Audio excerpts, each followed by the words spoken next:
સુરત શહેરમાં માનવતાનો એક અત્યંત પ્રેરણાદાયી પ્રસંગ સામે આવ્યો છે. અંગદાન દ્વારા એક ડાયમંડ વર્કરે 6 લોકોને નવજીવન આપ્યું છે. સુરત ખાતે રહેતા અને મૂળ ઉપલેટાના વતની પરેશભાઈ કિશનભાઈ કપુપરા ઉંમર વર્ષ 43 તારીખ 12 ફેબ્રુઆરીના રોજ સવારે કામ પર જવા નીકળ્યા હતા. તે દરમિયાન સોસાયટીના ગેટ પાસે અચાનક ચક્કર આવતા તેઓ બેભાન થઈ ગયા હતા. પરિવારજનો દ્વારા તેમને તાત્કાલિક ડાયમંડ હોસ્પિટલમાં ખસેડવામાં આવ્યા હતા, જ્યાં ડોક્ટરો દ્વારા સારવાર શરૂ કરવામાં આવી. તપાસ દરમિયાન મગજમાં હેમરેજ હોવાનું સામે આવ્યું અને તાત્કાલિક સર્જરી કરાવવામાં આવી, પરંતુ સઘન સારવાર છતાં 26 ફેબ્રુઆરીના રોજ ડોક્ટરોની ટીમે પરેશભાઈને બ્રેન ડેડ જાહેર કર્યા. આ પછી જીવનદીપ ઓર્ગન ડોનેશન ફાઉન્ડેશનની ટીમે પરિવારજનોને અંગદાન અંગે માર્ગદર્શન આપ્યું.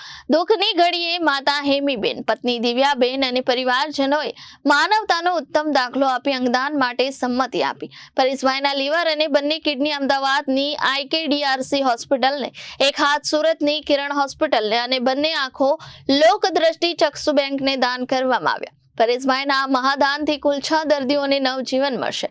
પરેશભાઈ ભલે આજે આપણી પાસે નથી, પરંતુ તેમના અંગદાનથી તેઓ અનેક જીવનમાં સદાય જીવંત રહેશે.